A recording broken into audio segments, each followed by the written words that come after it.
No vayan a perder ese pasaje porque prácticamente ahí vamos a meditar hoy toda la tarde. Solo va a haber otro versículo que voy a usar, lo voy a poner en la pantalla, pero el resto van a ser aquí. Jeremías 20, y vamos a comenzar al final y después vamos a estudiar el resto. Y vamos a comenzar al final para entender luego por qué el profeta llegó a decir lo que él dijo. El tema de hoy es el desánimo, hermanos. Y si usted tiene el versículo 14, me dice amén. Y que el Señor bendiga, ¿verdad, hermanos? A la familia que nos visita hoy, la familia de nuestra hermana Vanessa, su esposo. Damos un aplauso fuerte al Señor, hermanos, por nuestros hermanos. Que el Señor los bendiga grandemente. Y también a la familia de nuestro hermano Melvin, ¿verdad? Allá atrás también, sobrino de nuestra hermana María. Así, hermanos, tenemos Jeremías 20:14. Y dice la palabra de Dios, hermanos. Sé que son palabras bien fuertes. En la Biblia hay cosas que son normativas y otras descriptivas, se le llaman. Descriptivas, hermanos, significa de que solo nos describe lo que sucedió en el pasaje. Hay cosas que ocurren de que, hermanos, solo nos da la narrativa de lo que está pasando. Por ejemplo, cuando David peca con Betsabé, no nos está diciendo la Biblia que lo hagamos, sino que solo nos describe lo que está pasando. Igual aquí, Jeremías ha pecado y está pecando con lo que él dice aquí. No es normativo, no es para que nosotros lo hagamos, solo nos describe lo que él dijo. Y mire lo que dice aquí: maldito el día en que nací, dice él. Solamente eso, ¿verdad, hermanos? Ya muestra que hay algo mal en el profeta en este momento. Maldito el día en que nací, el día en que mi madre me dio a luz, no sea bendito. Maldito el hombre que dio nuevas a mi padre. Imagínense, hermanos, diciendo: hijo varón te ha nacido, haciéndole alegrarse a sí mismo. Y sea el tal hombre como las ciudades que asoló o que destruyó Jehová y no se arrepintió. Esta persona oiga gritos de mañana y voces a mediodía, porque no me mató en el vientre de mi madre. Porque no me mató en el vientre y mi madre me hubiera sido de mi sepulcro, dice él, y su vientre embarazado para siempre. ¿Para qué salí del vientre de mi madre? Hace la pregunta. Para ver trabajo y dolor y que mis días se gasten en afrenta. La Nueva Biblia de las Américas dice que acaben en vergüenza mis días. Puede sentarse, hermanos.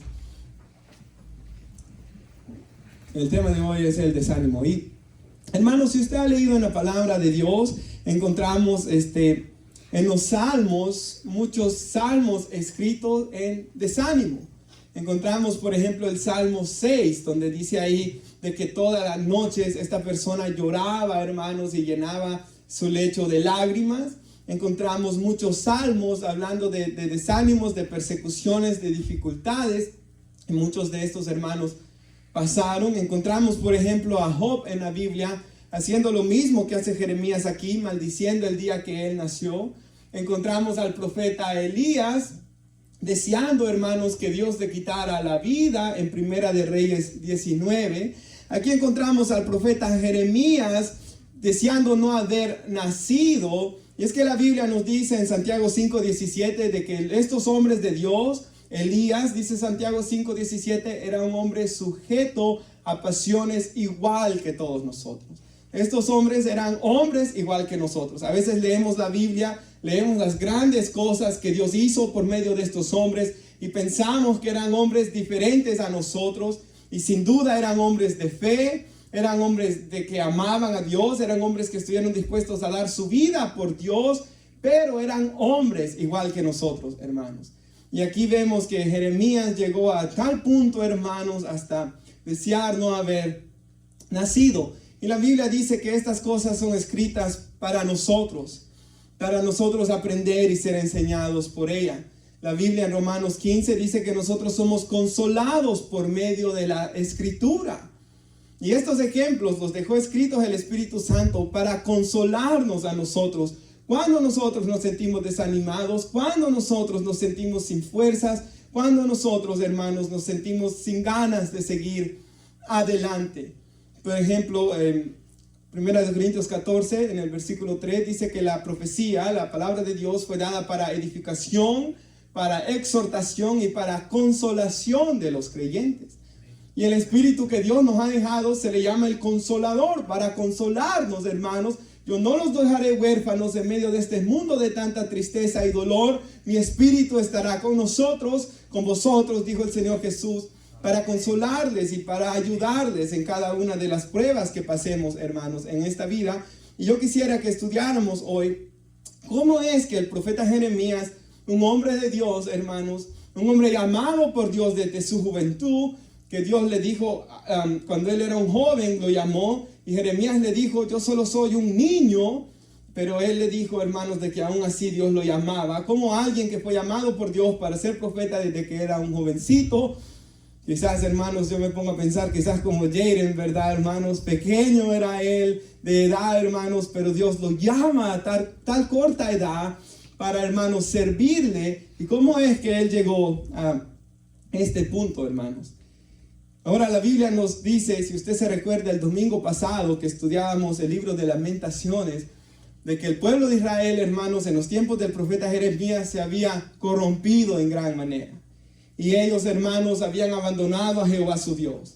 Y leíamos el domingo pasado de que los reyes eran corruptos en Israel, que los príncipes eran corruptos también, que oprimían a los pobres, que oprimían a las viudas, que oprimían a los extranjeros, de que la nación se había ido tras la idolatría, de que llegaron a tal punto, se recuerda usted el pasaje que leíamos en Segunda de Reyes, de que ellos quemaban a sus niños en los altares. Entonces llegó Dios a tal punto, hermanos, como ellos no escuchaban a los profetas, de que les mandó el último profeta, Jeremías, llamando al pueblo a arrepentirse, y el pueblo no escuchaba. Así que, hermanos, podemos ver de que parte del desánimo de Jeremías era, hermanos, la nación y el tiempo en el que él le tocó vivir, una nación que estaba corrompida, completamente alejada de Jehová su Dios, hermanos. Por ejemplo, Dios le dijo a Jeremías de que no se casara en el capítulo 16 y le dijo que no tuviera hijos.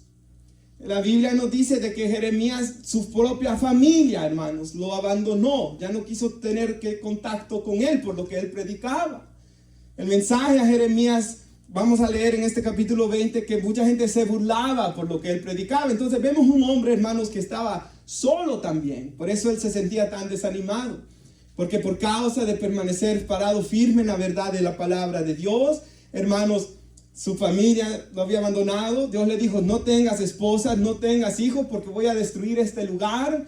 Y Dios no quería que el profeta viera a sus hijos morir. Entonces le dijo, no tengas hijos, porque este lugar yo lo voy a destruir. Porque ya por casi 1000 años Dios venía hablando y hablando, arrepiéntanse, arrepiéntanse, arrepiéntanse. Pero la nación cada vez iba peor, hermanos. Y los profetas que habían en ese tiempo, todos leíamos el domingo pasado, se habían desviado de Dios. Y todos le decían al pueblo, paz y prosperidad. Dios les va a dar prosperidad, Dios los va a hacer ricos. Pero, hermanos, Jeremías decía, no, necesitan arrepentirse, necesitan alejarse de sus pecados, necesitan amar a su prójimo como a ustedes mismos, necesitan volverse a Jehová. Y esto es lo que la gente no quería escuchar. Y, hermanos, si usted ha leído el libro de Jeremías, él fue fuertemente perseguido. Aquí vamos a ver que él es azotado y lo meten en el cepo, hermanos. En otros pasajes de la Biblia lo vemos que él es metido a una cisterna donde el lodo casi lo ahogaba, ¿verdad, hermanos? Vemos que va a cárcel en algunas ocasiones. Vemos que es amenazado de muerte. Vemos que él recibe burlas y críticas. Así que, hermanos, por todas estas cosas que este pobre hombre estaba pasando, era de que él llegó a decir, Señor, mejor no hubiera nacido, mejor me hubieran matado en el vientre de mi madre, porque solo salí para que mis días acaben en vergüenza, o se gasten en afrenta mis días, como dice aquí la palabra de Dios, hermanos. Entonces, es importante siempre, hermanos, detrás de una persona llena de tristeza, hay una vida, ¿verdad? Hay una causa, hermanos, que ha llevado a esta persona a tal situación, hermanos. Y en nuestros tiempos, hermanos, así como en los días de Jeremías, ellos no querían escuchar la verdad de la palabra de Dios. En nuestros tiempos vivimos tiempos iguales, ¿verdad, hermanos? Segunda de Timoteo 4, versículos 3 y 4, dice de que vendrán tiempos, le dice Pablo a Timoteo, donde la gente va a tener comezón de oír y no van a poder soportar la sana doctrina. Y se van a amontonar maestros conforme a sus propios malos deseos. Van a apartar de la verdad del oído. Se van a volver tras fábulas. Y la Biblia nos dice claramente, hermanos, que vendrían tiempos tan difíciles para la iglesia, donde la sana doctrina iba a ser un sufrimiento para alguna gente escucharla. Y que ellos van a tener comezón de oír. Y quisieran amontonar maestros que les digan exactamente lo que ellos quieren escuchar, hermanos. Y si nosotros, hermanos, por ejemplo, en todo el tiempo que tenga usted de estar aquí en la iglesia, en algún momento, pues espero que haya sido incomodado por la palabra de Dios, que la palabra nos haya reprendido en una área donde no estemos bien. Hermanos, cuando se predica la palabra de Dios, nos reprende, hermanos, a todos nosotros, nos llama al arrepentimiento, nos edifica también, hermanos, nos consuela en nuestras debilidades. La palabra de Dios nos lleva a apreciar más a Cristo y su obra, a amar y adorar más a Dios. Toda la escritura fue inspirada por Dios y es útil para enseñarnos, para redarguirnos y para corregirnos, para instruirnos en justicia, a fin de que los hombres y las mujeres de Dios, los jóvenes de Dios, sean perfectos, enteramente preparados para toda buena obra. Dice en 2 Timoteo 3, 16 al 17. Así que, hermanos, vemos de que este hombre estaba pasando un terrible desánimo. Y quiero que vaya conmigo al ver el versículo 10 de Jeremías 20 para tener un poco de idea, hermanos, algunas luchas que pasaba Jeremías. Versículo 10 dice: porque oí la murmuración de muchos, temor de todas partes, denunciemos, le decían de Jeremías. Todos mis amigos miraban si claudicaría, o sea, si él se iba a echar para atrás de decir la palabra de Dios. Quizás se engañará, decían, y prevaleceremos contra él. O sea, los propios amigos de él no eran verdaderos amigos, ¿verdad? Tomaremos de él nuestra venganza. Mas Jehová está conmigo como poderoso gigante. La palabra hebrea gigante ahí puede traducirse como guerrero. Otras traducciones dicen como un campeón. Él lo que está diciendo es: Dios me va a dar la victoria. Por tanto, los que me persiguen tropezarán y no prevalecerán. Serán avergonzados en gran manera porque no prosperarán, dice. Tendrán perpetua confusión que jamás será olvidada. Oh Jehová de los ejércitos, que pruebas a los justos, que ves los pensamientos y el corazón. Vea yo tu venganza de ellos, porque a ti he encomendado mi causa. Algo muy importante es que Jeremías, aunque él estaba tan desanimado, él no claudicó, él no volvió atrás, hermanos. Él se paró firme en sus convicciones. Hermanos, ¿usted se acuerda del libro de Daniel? Daniel vivió en estos tiempos. Daniel vivió cuando Babilonia destruyó Judá. Daniel lo perdió todo, hermanos.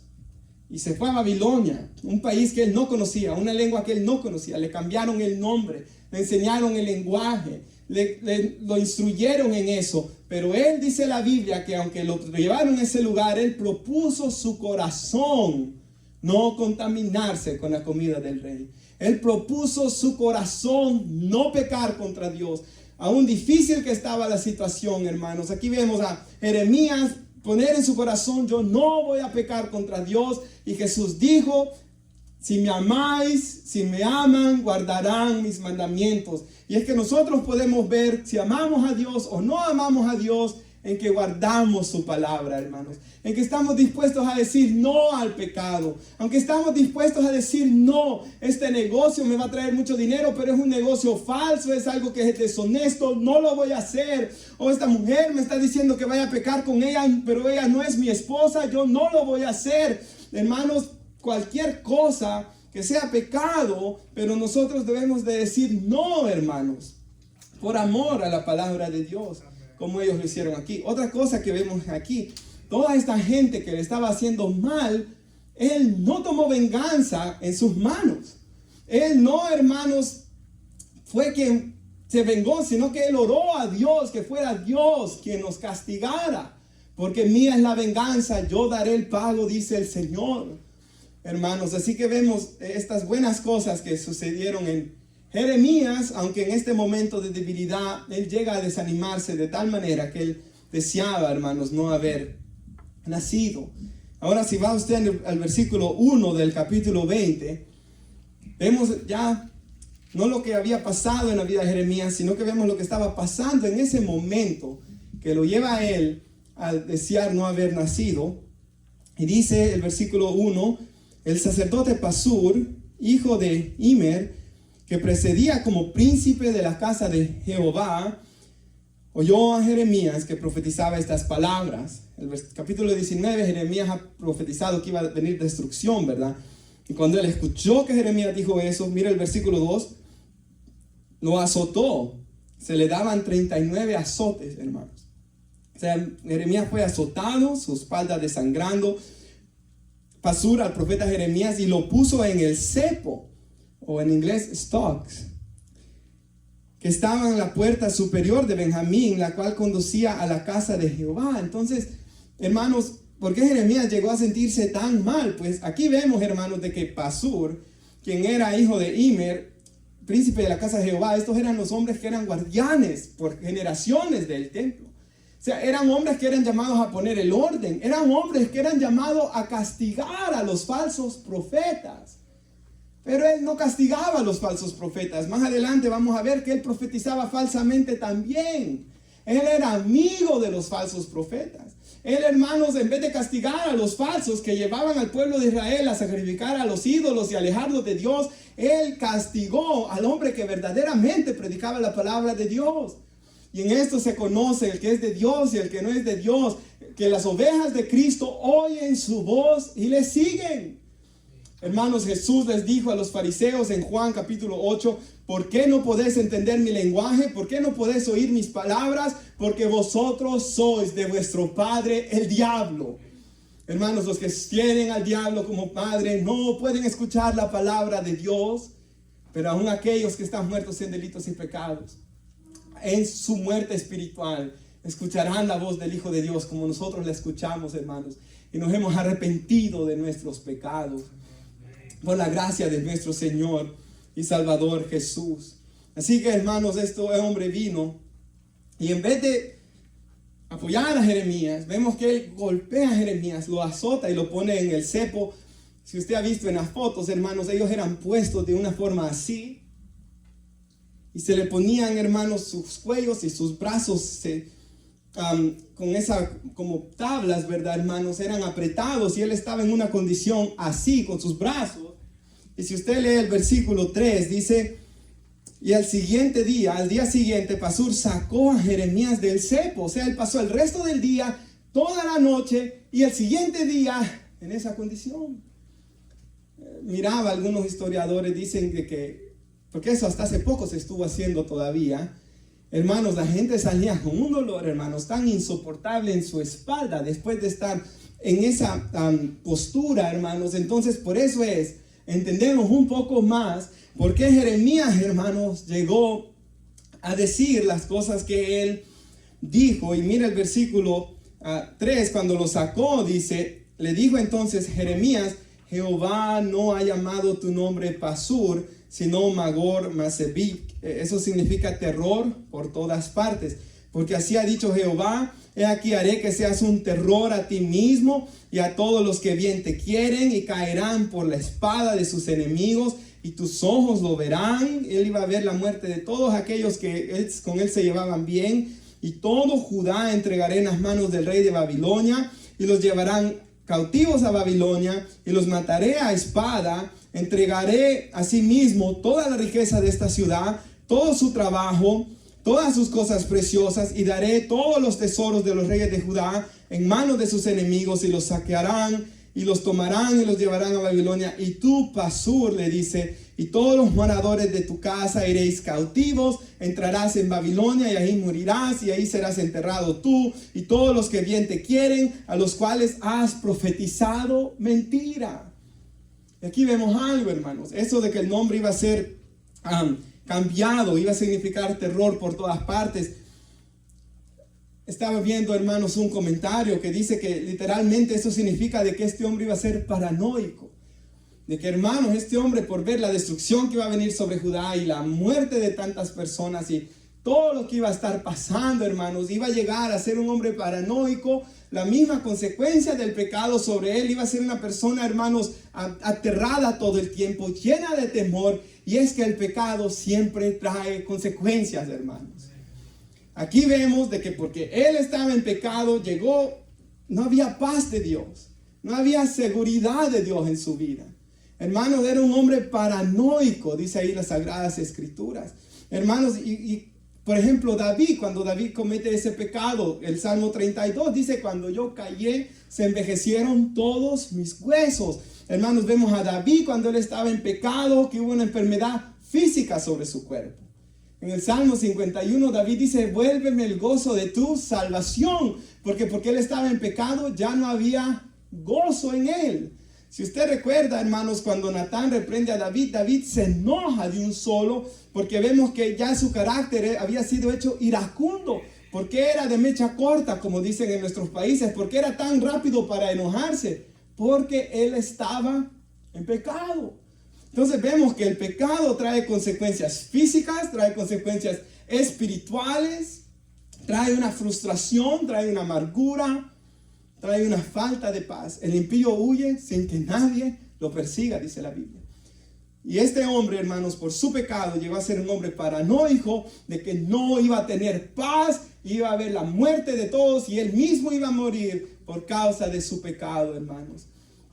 Pero Jeremías, en medio de esta situación, si usted va al versículo 7 conmigo, él comienza a lamentarse y dice, me sedujiste, oh Jehová, y fui seducido. Más fuerte fuiste que yo y me venciste. Lo que él está diciendo ahí a Dios es de que Dios lo sedujo a servirle. Que, hermanos, él fue más fuerte. Y usted y yo nos podemos identificar con eso, hermanos. Yo me recuerdo, aún yo, hermanos, ya bautizado, me recuerdo que yo, en aquellos tiempos iban a jugar fútbol los jóvenes los sábados. Y me acuerdo que yo decía, yo no puedo dejar un sábado por ir a servir, a enseñar un estudio bíblico en una casa. No lo puedo hacer, decía yo. ¿Cómo voy a dejar mi sábado por ir a enseñar la Biblia? Imagínense, hermanos, qué horrible esto. Pero, hermanos, recuerdo una predicación donde un hermano predicó de que nos decidiéramos bien o servir a Cristo, o mejor no, que a medias no sirve esto, hermanos. Y el Espíritu Santo trajo convicción de pecado a mi corazón. Y yo me recuerdo que me arrodillé y clamé y le dije, Señor, si yo voy a ser cristiano, voy a dar lo mejor de mí. Y así, hermanos, poco a poco Dios ciertamente nos ha seducido a servirle, porque nosotros no queríamos. Él ha puesto el querer como el hacer por su buena voluntad. Él nos ha llevado a rendir áreas de nuestra vida, hermanos. Cosas pecaminosas, el decir malas palabras, la ira, todas estas cosas, a rendirlas a sus pies.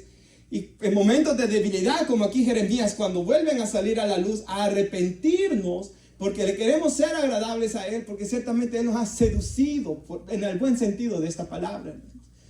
Él nos ha amado, Él nos ha traído con cuerdas de amor, dice la Biblia, hacia Él. Porque Él nos ama.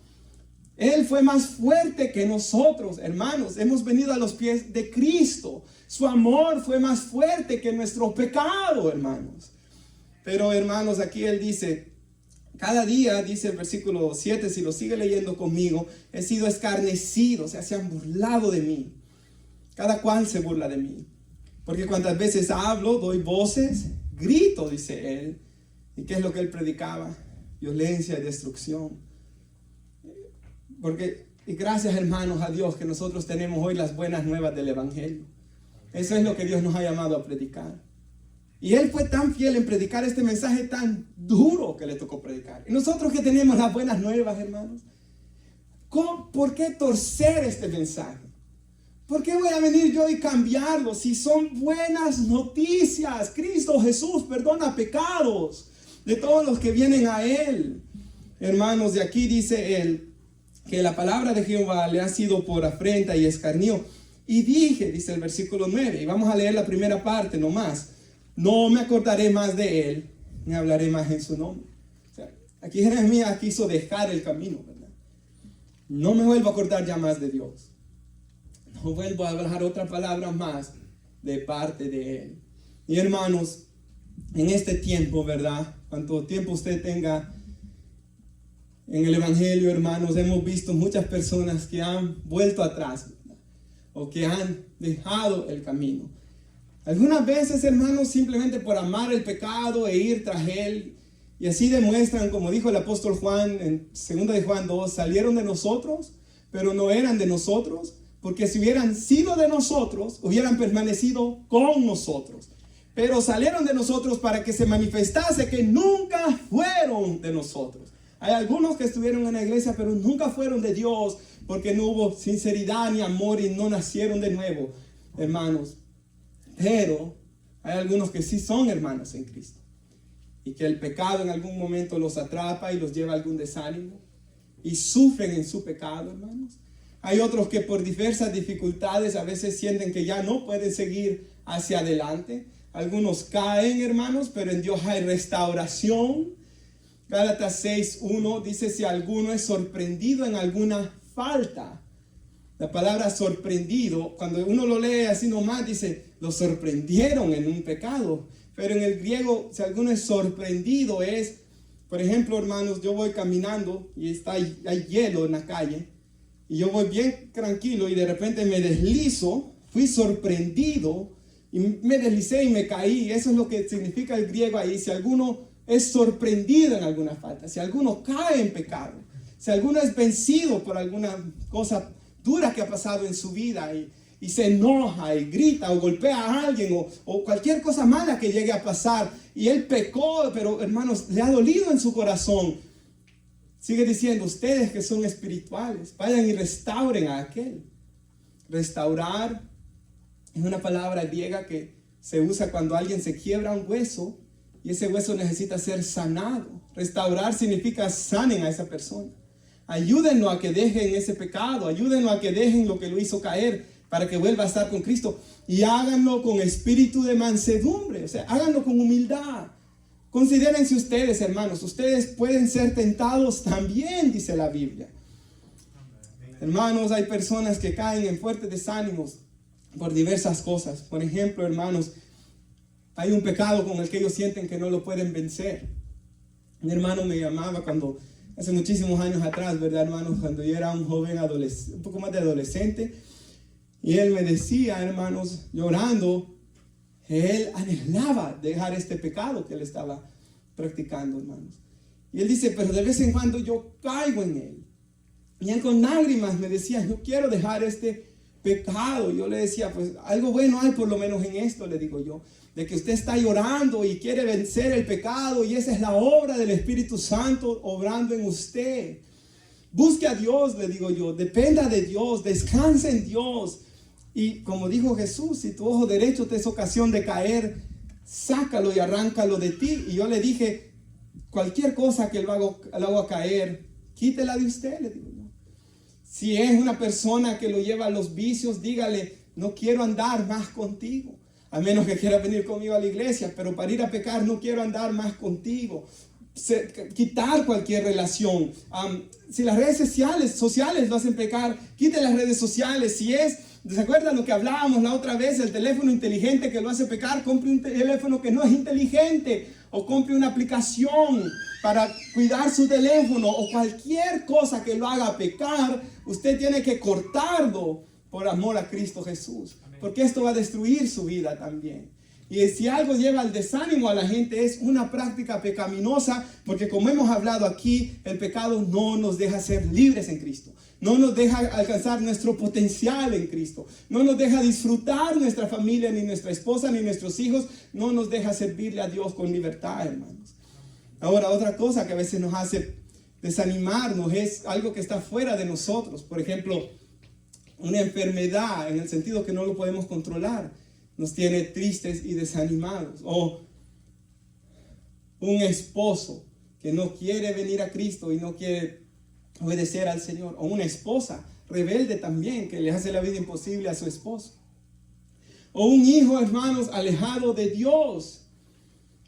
Yo creo, hermanos, de que el dolor más grande que puede haber para un papá cristiano es tener un hijo alejado de Dios. Y me gusta lo que dijo David Wilkerson. Dijo él que una vez una hermana le llegó a decir que estaba preocupada por la salvación de su hijo.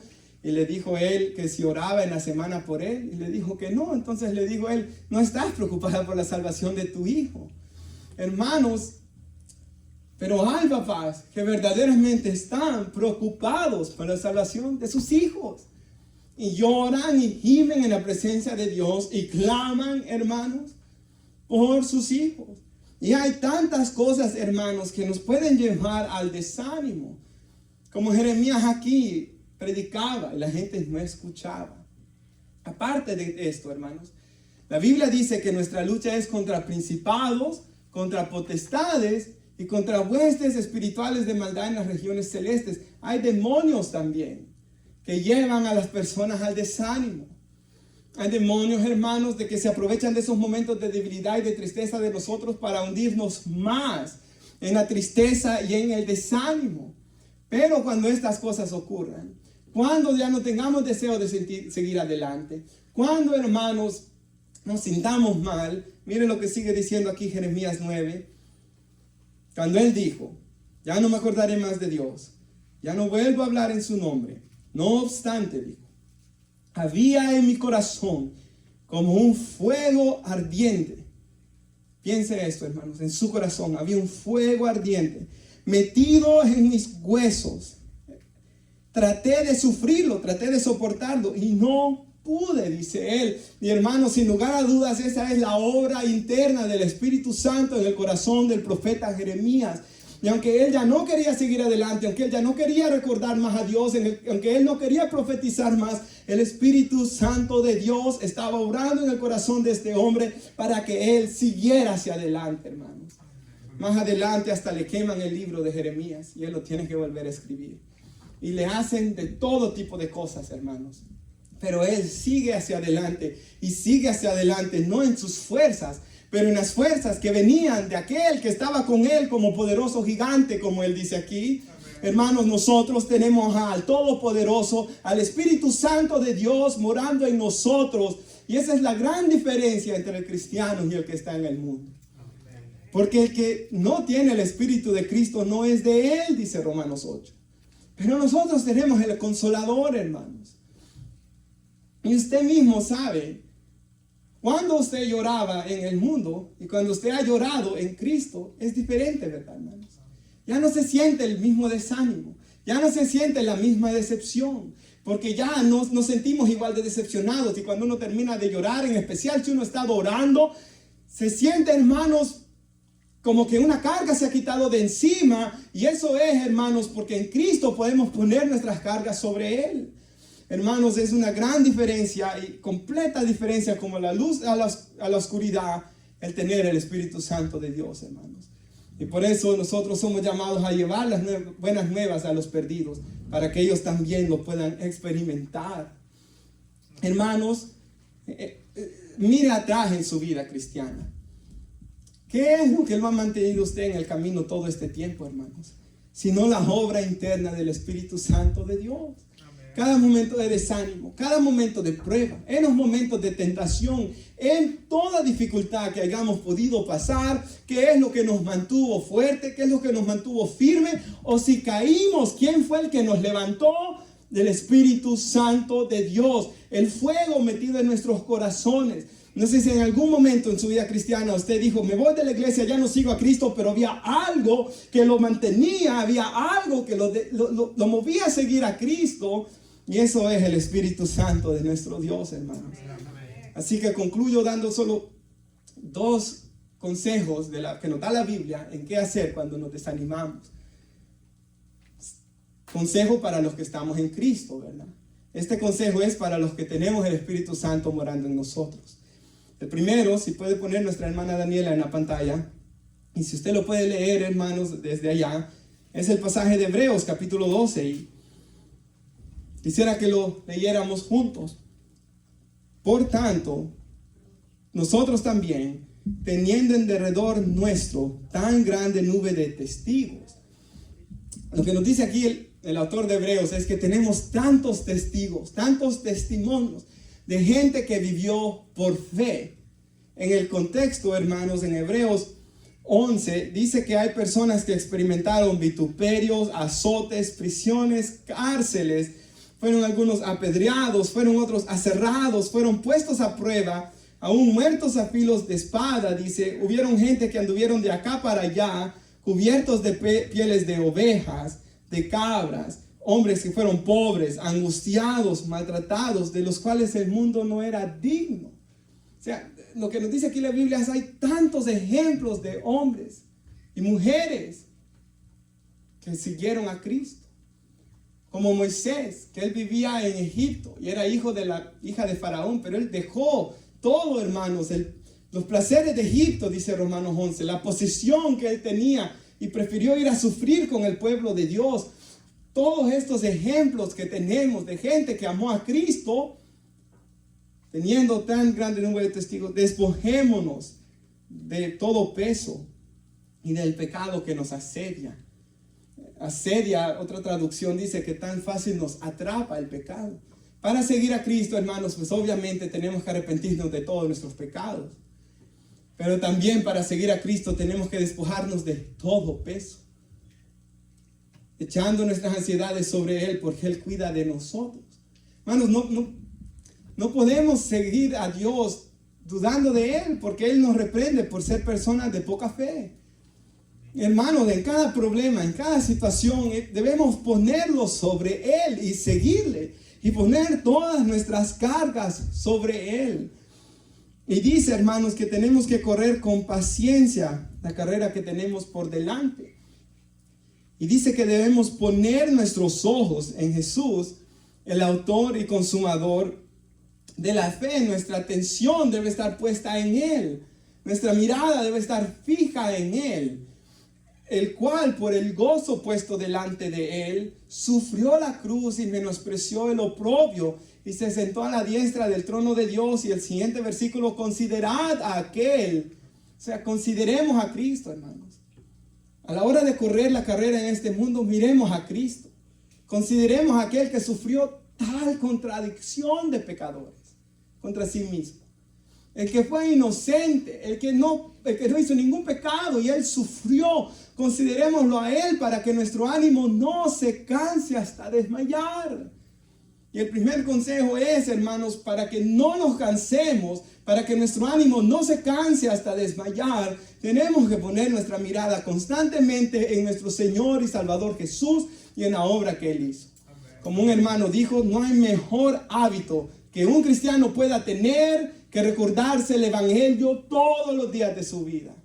Y a veces nosotros no hacemos eso, ¿verdad, hermanos? Nos levantamos y no nos ponemos a pensar en el Evangelio. No nos ponemos a pensar, hermanos, en Cristo Jesús. Nuestra mirada no está puesta en Él. Hermanos, cuando nos sentamos desanimados, debemos mirar hacia Cristo Jesús, quien Él, por el gozo puesto delante de Él, el gozo, hermanos, de salvar un pueblo, sufrió la cruz y Él menospreció el oprobio. O sea, Cristo sufrió la cruz. Aunque Él sufriera burlas y Él fuera oprobio, hermanos, Él no se detuvo por eso, sino que Él fue y murió en la cruz del Calvario. Y en la cruz Jesús dijo, Dios mío, ¿por qué me has desamparado? Y Él experimentó, hermanos, lo que el pecado nos lleva, esa separación que lleva el pecado de Dios, para que a nosotros se nos diga, yo nunca te dejaré y yo nunca te desampararé, hermanos. A nosotros el Señor nos promete, a diferencia de Cristo en la cruz del Calvario, que Él nunca nos va a dejar y que Él nunca nos va a desamparar, hermanos. En cada situación que nosotros nos podamos encontrar en desánimo, podemos mirar a nuestro Señor y Salvador Jesucristo, quien dice ahí la Biblia que está sentado a la diestra de Dios. ¿Y qué está haciendo sentado a la diestra de Dios? Y quiero que escuche este versículo. Por lo cual, dice Hebreos, también puede salvar perpetuamente. O sea, Él salva para siempre, hermanos. Cuando Él salva a una persona, la salva perpetuamente a los que por Él se acercan a Dios, viviendo siempre para interceder por Él. O sea, Cristo Jesús, hermanos, siempre ha vivido a la diestra del Padre desde que Él resucitó, intercediendo por sus hijos. Él le dijo a Pedro, el diablo te ha pedido para zarandearte como el trigo, ¿verdad? Y si usted ha sido zarandeado por el diablo, hermanos, eso es horrible, ¿verdad? Le dijo Jesús a Pedro, Satanás te pidió para zarandearte como el trigo, pero yo he orado por ti, para que tu fe no falte. Y una vez vuelto, porque se iba a alejar un tiempo, ¿verdad? Confirma a tus hermanos. Entonces, ¿por qué fue que Pedro regresó? Por la oración de Jesús. Y de igual manera dice que Él vive siempre para interceder por ellos, por nosotros.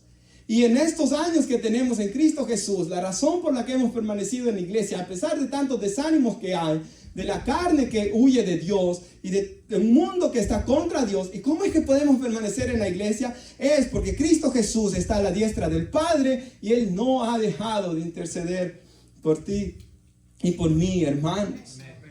Y como dijo el hermano Richard Baxter, el puritano, Cristo estuvo más dispuesto a ir a la cruz que nosotros muchas veces al trono de la gracia.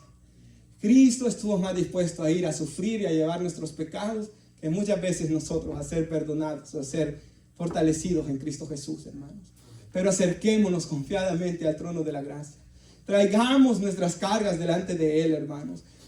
Ese es el primer consejo, mirar a Cristo y mirar lo que Cristo está haciendo por nosotros, lo que Él ha hecho, lo que Él está haciendo y lo que Él hará. El segundo consejo es recordar, hermanos, de que a los que aman a Dios, todas las cosas les ayudan a bien. Y es que Dios le dijo a Jeremías en Jeremías 18, cuando fue a ver el barro y el alfarero, no puedo hacer yo así con vosotros, oh casa de Israel. Ciertamente como el barro en mis manos sois. Y hermanos, nosotros somos barro en las manos de nuestro Salvador. Y esos desánimos, esas pruebas, esas veces que nuestra fe es probada, esas veces que parece que Dios está tardando en su respuesta, Él está moldeando nuestro carácter. Él está obrando en nosotros. Él nos está moldeando, hermanos.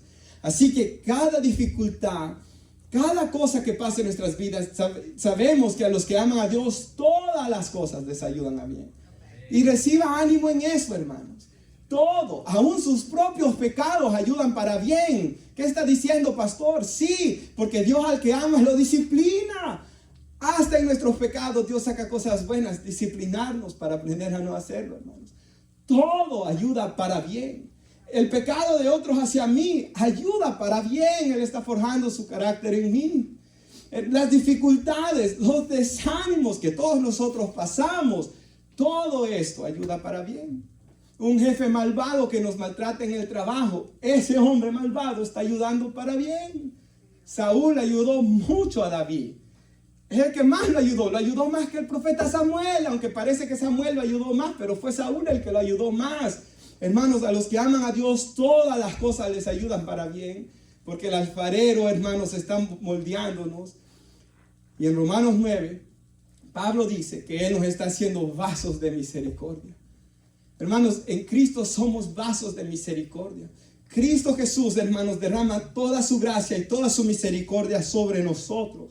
Por tanto, toda cosa que pase en nuestras vidas, todo desánimo, miremoslo de dos formas.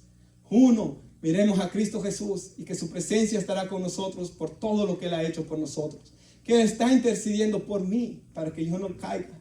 Su Espíritu está poniendo ese fuego para que yo siga hacia adelante. Dos, todo Dios lo usa para bien. ¿Se acuerda José con sus hermanos? Génesis 50. Sus hermanos lo vendieron y los hermanos vienen con miedo. Y José les dice, ustedes me quisieron hacer el mal, pero Dios lo usó para bien. Entonces, todo lo que pase, miremoslo de esa forma, hermanos. Todo el mal que nos hagan, todo el mal que pase a nuestro alrededor, Dios lo usará para bien. Y con estas dos cosas en mente, hermanos, voy a concluir con que esta historia de Jeremías tiene al final un final feliz. ¿Y por qué, hermanos? Pues si usted ha leído el libro de Jeremías, al final se lo llevan a Egipto. Dios dijo, todos los que huyan a Egipto van a morir allá. Y Jeremías le dijo al pueblo que no huyeran a Egipto, cuando ya los babilonios estaban destruyendo la ciudad de Judá, Jerusalén. Pero se lo llevan secuestrado a Jeremías. Y así termina el libro, hermanos. Y en el Instituto Bíblico nos enseñaban que la historia judía, dice de que allá él murió, y lo más seguro es que él murió apedreado. Y quizás usted diga, pues, ¿cómo es que tuvo un final feliz? Y es, hermanos, que el libro de Hebreos nos dice en el capítulo 11 de que ellos, Jeremías, esperaba una ciudad cuyo arquitecto y cuyo fundamento lo ha puesto Dios. Una ciudad que Dios ha creado, donde ya no habrá más llanto y ya no habrá más dolor, donde la presencia y la gloria misma de Dios estará, donde Él va a ser recompensado por fielmente haber predicado. Otra cosa más, Jeremías murió con la esperanza de que Dios iba a mandar a su Hijo amado, que Dios iba a mandar al Mesías para cambiar los corazones endurecidos de los hombres. Porque fue al profeta Jeremías, en el capítulo 31, versículo 27, que Dios le da la profecía de que iba a cambiar los corazones del pueblo de Israel y les iba a dar corazones nuevos.